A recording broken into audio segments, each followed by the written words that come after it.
Welcome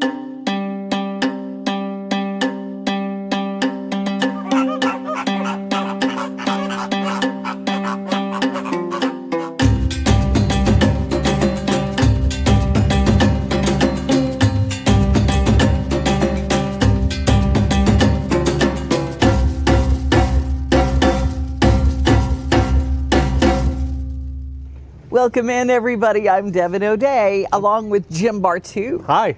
What's new at the zoo with Jim Bartoo. You know, there are so many new things. Every time I walk in, Jim, I see new signs up for something I didn't know. Zoo camp, and then there was another sign for careers at the zoo. Yeah. Part of the zoo camp is extending out to kids that are all the way up through senior in high school. So it's a great way to come out and spend a week understanding a little bit more about all the different things that you can do as a career at the zoo. It's not just caring for animals. There's lots of things that you can do, including vet careers and vet techs. Vet techs are always needed. A lot of people don't know about that. Yeah, well, always. Vet techs are like all of the work behind the whole veterinary program, right? Mm-hmm. These are the ones that really kind of do a lot of the heavy lifting. So if I had a program like that in my life growing up, I would have jumped on that. We are so blessed in Nashville to have that here at the Nashville Zoo. Absolutely. Now there's some fun things to do that don't have anything to do with careers. And first of all, there's a brand new exhibit.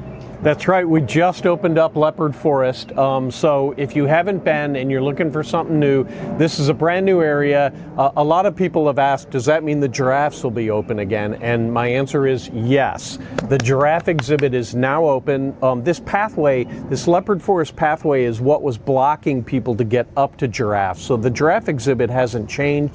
It's just that now we have a brand new pathway that includes a boardwalk with all these shaded trees, and it takes you past 4 new exhibits. DeBrazos monkeys, colobus monkeys, klipspringer, and then the star of the show, these Amur leopards. And Natasha has been getting used to her new digs over in the leopard exhibit over there. So you got to go check it out. It's brand new and it's just stunning as always. Oh, everybody's talking about it. My friend Pam, she gave up her gym membership and got a zoo membership because she comes and walks here. There you go. Yeah. She said literally, only on exceptionally hot days she takes a little break, but she says every day she uses her zoo membership to come out here and walk. And she goes, oh my gosh, the giraffes are back. It's my favorite. Yeah, I know. It's really nice to be able to get up there and see them. We have like 3 miles of trails, so she's probably getting a lot of walking in. So she's getting a lot of walking in, and it's not like you're exercising when you're seeing all these amazing things. It's just the nature, the animals, the botanical exhibits. I mean, my goodness, the flowers everywhere. It's so cool. I mean, you can get a gym membership and walk on a treadmill and stare at the window or the person that's walking in front of you, or video, or whatever it is that they have out there. But this is so much better than that. So much better. And if you are worried that it's too hot, we've got some summer splash weekends to tell you about. That's right. All the Saturdays in July and almost all the Saturdays in August, you can come out and we have different water activities. There's some things that you'll be able to experience on every Saturday. Lots of splash opportunities for kids to get wet, slides and things like that. But we're also going to have specialty days on some of these Saturdays, and that includes watermelon eating contests and water wars. So they'll have like squirt gun wars and things like that. You can meet a mermaid on some of these weekends. I know. Wouldn't that be cool to meet a mermaid? I want to do that. So July and August, we got that covered, right? That's right. Dunk a keeper. That's another weekend. You can come out and dunk a keeper. And we also have free ices on some of those weekends too. So check the zoo's website, Summer Splash Weekends, and you can kind of see a schedule of what's being offered when. And let's talk about the slumber party at the zoo. I know. That's one of my favorite things. It always sells out. That's right, yeah. Labor Day weekend is typically when we have that. It's at the end of August, last weekend in August, and it does typically sell out. This is a very popular event. If you want to come out and do this, go ahead and go online, make your reservations now. It's a great way to be able to come out and introduce your children to camping. If you've never been camping before, if you're new at this and you want to get a tent, you want to come out and try it out, the zoo is a great place to do that. There's lots of activities and things to do. It's not too far from civilization, so you can get out. There's toilets, right? So there's nice. bathrooms that you can take a part of, and you sleep overnight at the zoo, and then in the morning you get up and you're able to walk around the zoo and see the keepers bring the animals out in the morning, and that's typically when the animals are fed too. So that's another great benefit. And it's safe because at night, when you're worried about the animals that are nocturnal, they don't get out of their cages and come visit you. That's right. We don't let them all loose at night to kind of wander around. They have their own little places to sleep at night, so you don't have to worry about that. Well, coming up later in this show, we're going to hear about something else very special that we've talked about in some other shows, and we've actually taken you backstage. A backstage pass in Nashville might mean you're back watching all the entertainers get ready. Well, how would you like a backstage pass to see some of the animals that you know and love? They have them at the zoo. We'll tell you about that coming up later.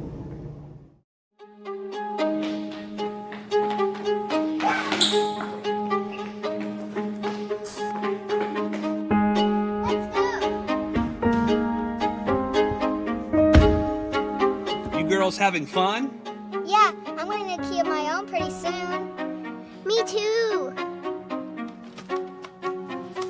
Good night, Kia guy. Good night.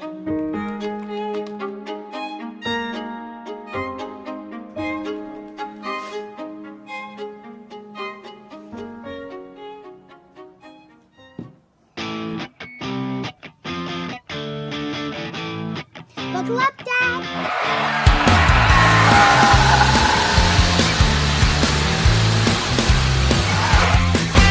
Are we there yet? At Kia of Murfreesboro, we're here whether you're ready or not. Busy bee, yeah, busy bee. If you need Hold on, y'all, hold on. I need to make a call. Hey, this is Brianna with Busy Bee. I'm giving you a call to let you know your technician is on his way. 3-3. Guys, not yet. Not yet. Busy bee, oh, Now busy I'm ready, bee. guys. Call 775-7833. Deep in a forest at Nashville Zoo, new creatures here for you to view. Phantoms graced in black and white swing high in trees of dappled light. In rocky crags, tall and steep, small antelopes with nimble feet. A wise old man with beard of white, a sentry perched on stony height. Amidst it all, a hunter lies, with coat of gold and steely eyes. A new adventure just for you.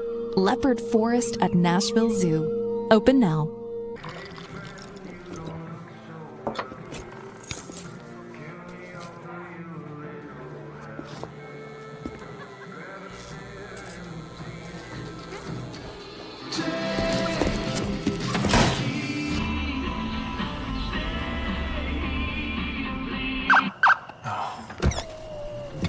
You're seeing the signs too, right? What signs?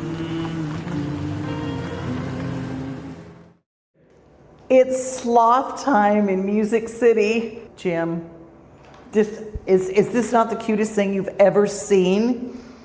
You just want to just go, ooh, but you don't do that. We have Arlie with us. And Arlie, tell us a little bit about this sloth that we're meeting now. He is perfect. His name is Gully. He is what's called a lens two-toed sloth. So two toes really just describes the number of feet that the number of toes that they have on their front feet. I was about to say, there's 3 back here. Yeah, so all sloths, no matter the species, have 3 toes on their back feet, but only two-toed sloths have 2 toes on the front feet. And then there's also such thing as 3-toed sloths, but they have 3 toes on both the front and back feet. They have, their entire bodies are really adapted for this like upside down arboreal lifestyle. They have specialized tendons that help them to like essentially lock their limbs onto place. So like scientists have found dead sloths still hanging like this, even they're not really exerting any force or pressure to stay up like that. Think of it like a coat hanger, right? It's just kind of there. It's not really a muscle thing as much as it is just an anatomy thing, right?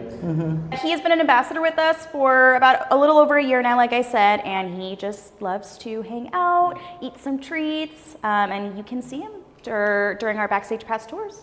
That's right. This is one of our many Backstage Pass tours. The sloth one is certainly very popular. So if people wanted to go on this sloth tour, this Backstage Pass tour with sloths, is it often offered year-round? Does it sell out quite in advance? What do people need to know to have the best chance of getting this? Yes, so the sloth tours that we offer are one of our most popular tours that we offer. Of course, because look at him. I mean, come on. Yeah, so we do have the ability to have up to 10 people in our VIP room.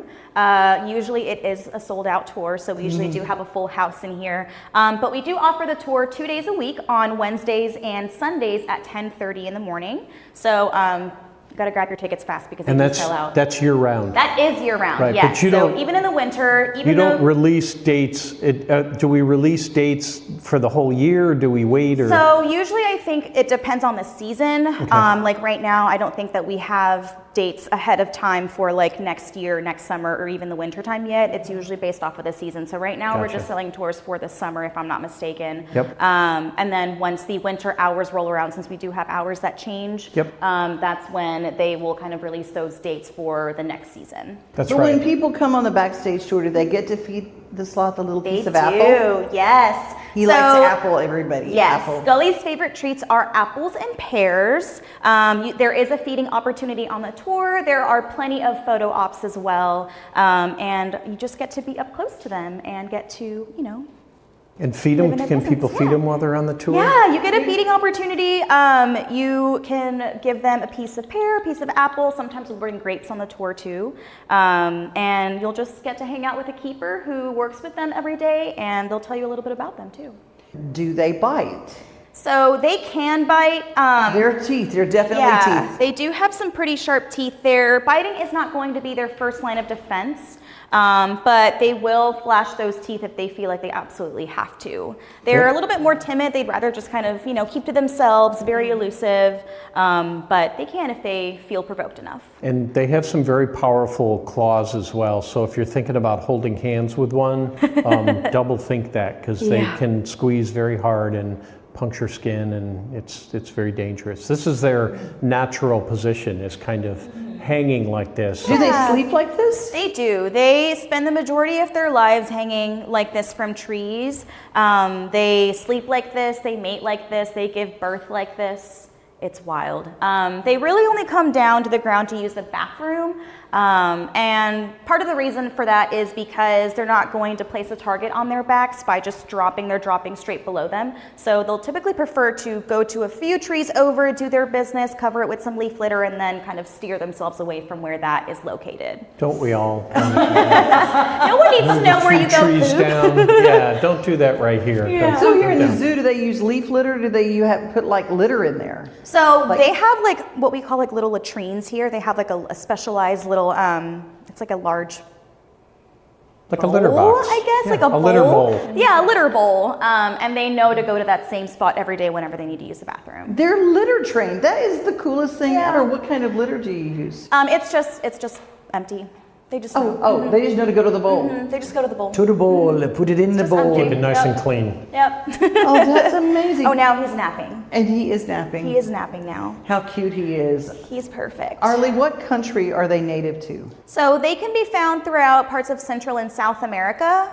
They specifically, I think, can reside in countries like Guyana, Colombia, Venezuela, lots of countries in South America. So there are different types of sloths too, kind of like, think of it like dogs, right? You have Dalmatians and Shepherds and all that. There's different breeds of sloths as well. So different breeds exist in different parts of Central and South America. So it really just depends on the species. Now, Interesting. some places, some sanctuaries they have, and they become very, very lovable. And that, do they get really affectionate to you, to their zookeeper? They can. I do think that they recognize smells, and that they might recognize, like, you know, they don't have the best vision, but they can see somewhat of like blurs and, you know, different sorts of color variations, even though they might be colorblind. So I think that they recognize maybe like, oh, the red shirts that the keepers have here, they're not going to be blue.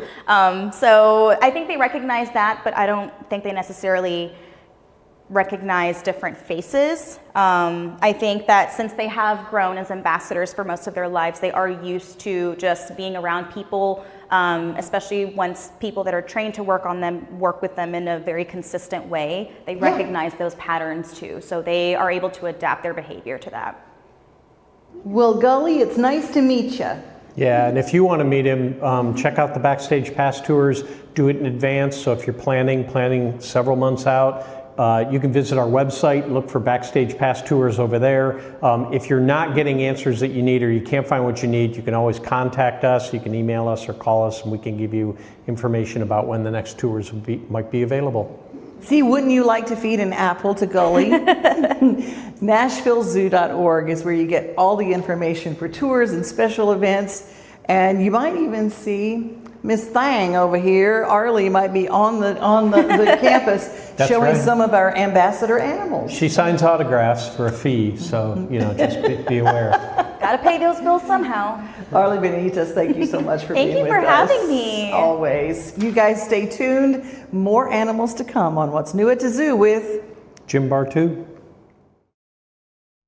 Let us connect you with a team that you'll be bedazzled by when you connect with Busy Bee Plumbing, Heating, and Air Conditioning. Let's meet the team. This is Charles Calvert, known as One Take. He's the plumbing service manager. Here we have Matt Cook. He's known as Big Country. He's the HVAC service manager. Visit Busy Bee Plumbing, Heating, and Air Conditioning for all your needs.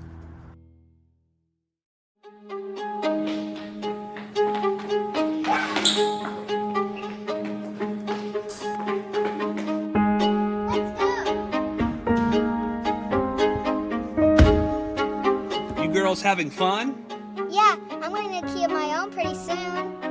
Me too. Good night, Kia guy. Good night.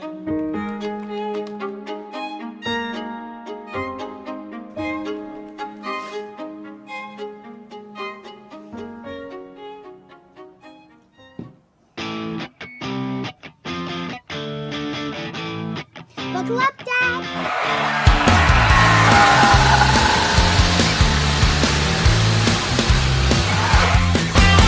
There yet? At Kia of Murfreesboro, we're here whether you're ready or not. Deep in a forest at Nashville Zoo, new creatures here for you to view. Phantoms graced in black and white swing high in trees of dappled light. In rocky crags, tall and steep, small antelopes with nimble feet. A wise old man with beard of white, a sentry perched on stony height. Amidst it all, a hunter lies, with coat of gold and steely eyes. A new adventure just for you. Leopard Forest at Nashville Zoo. Open now.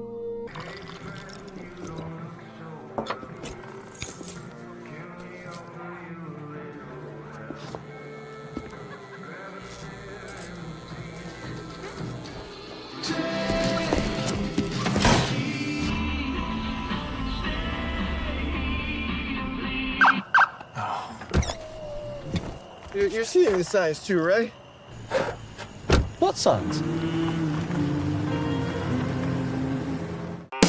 Busy bee, yeah, busy bee. If you need Hold on, y'all, hold on. I need to make a call. Hey, this is Brianna with Busy Bee. I'm giving you a call to let you know your technician is on his way. 3-3. Bee, oh, busy bee. Guys, not yet. Not yet. Busy bee, oh, Now busy ready, bee. guys. Call 775-7833.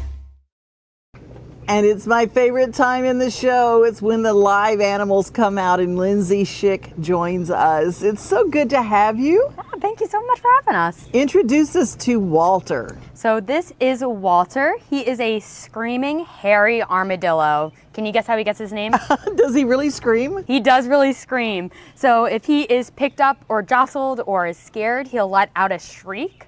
And that kind of deters predators from they get a little startled, and then he's able to scoot away. Has he done that with you all when you've picked him up before? Has he screamed at all? He has not. He's been pretty docile and pretty good about being being handled.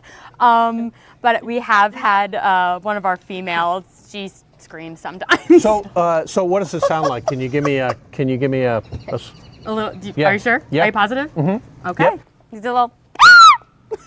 That's pretty loud. It is very loud. Wow. It's a screech. And that just kind of shocks the predator into dropping Yeah, him. they'd be like, oh no, Whoa, and then it what gives is them a that? chance to Yeah. run away. Okay, cool. Hey. That's fantastic.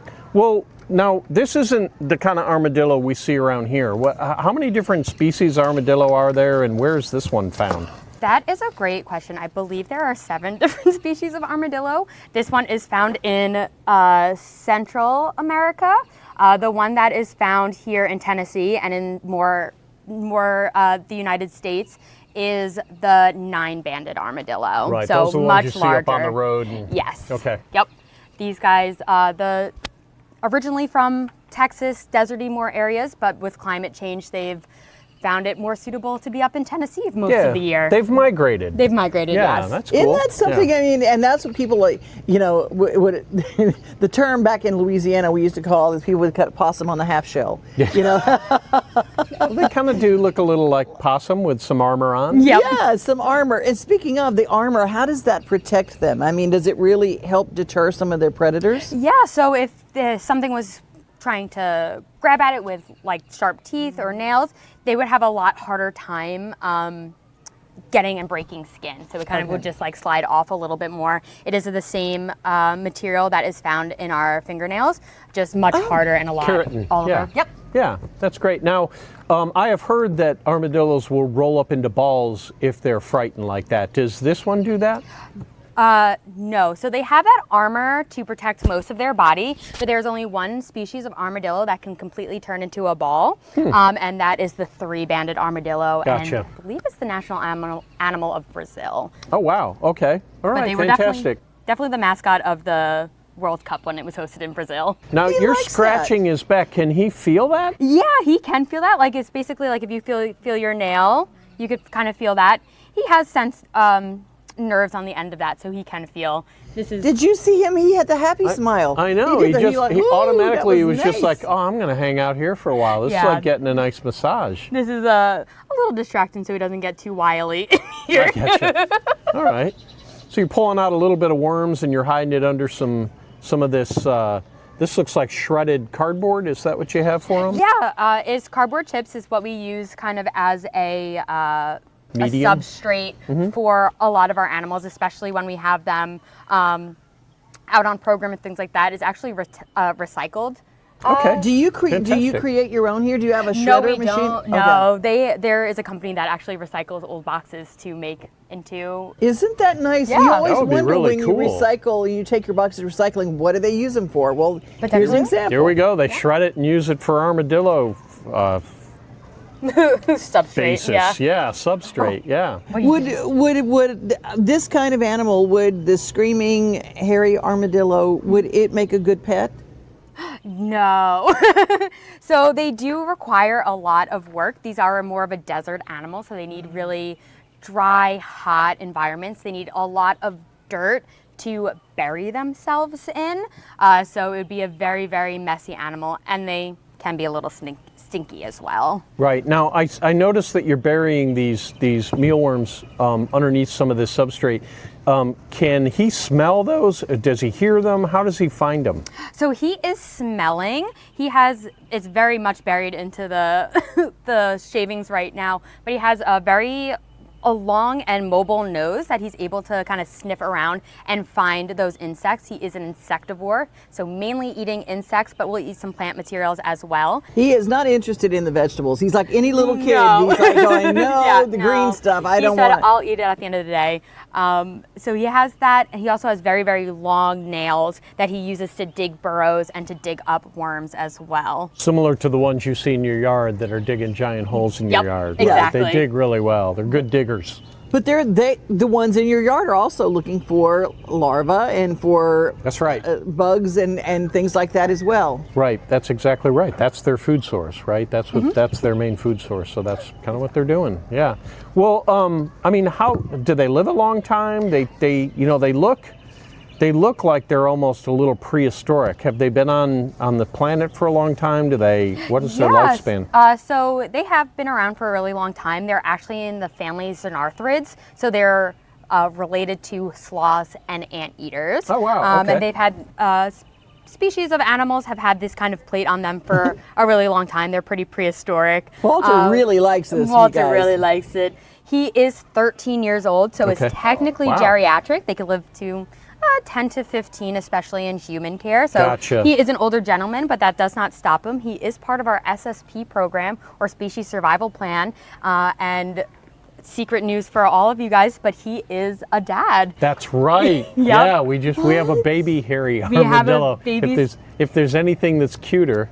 Yes, and they look like little pink squishy guys, and within the first week they are starting to get that armor on him. So congratulations, Walter. Yeah. He is a dad again. And that's true with porcupines too. When they're born, they're soft. The little spines are really soft and flexible, and then they harden up quickly over time to kind of get that protection. The porcupines have guard hairs on them, so it's like brown, helps them blend in, and then within about a week to 2 weeks they are covered in quills. Yeah, and they harden up, and then they're super sharp. And anyway, different animal, but same idea. Same kind of process. Yeah. Well, man, this is fascinating. Thank you. Yeah, this is Are great. there any special things, like do they have to get shots, inoculations? Do they have to get, like any other animal, do you need to worm them? I mean, for parasites, what is kind of the medical care that you have to do with these? So he does get an annual exam. He does get a West Nile and a rabies shot. So basically, it's almost the same ones that they give to dogs, but in a smaller amount since he's much smaller. Gotcha. And then we just check up on his health. We'll do blood tests on him as well. Like I said, he is a little bit of an older gentleman, so his scoots, that's what that armor is called, in the back are a little bit funky. Just like as we get a little bit older, we can't heal as well if something were to go wrong. So he just has a little bit back there. Male it's like pattern a baldness. receding scoot line. Yeah, exactly. Yeah, male pattern I gotcha. baldness. That's right. So it just doesn't, as you get older, you don't. But he sure does like that little scratch back there. That puts him right to sleep. Look at that. He's just in heaven right now. It's like, I'm mesmerized. Mesmerized. He just loves it. Thank you so much for bringing him in. Yeah, no problem. Walter is my favorite. I'm not gonna lie. I love taking him out. He's one of my favorites. He's just such a ham. He's darling. And a daddy, and I hope you got something good for Father's Day, Walter.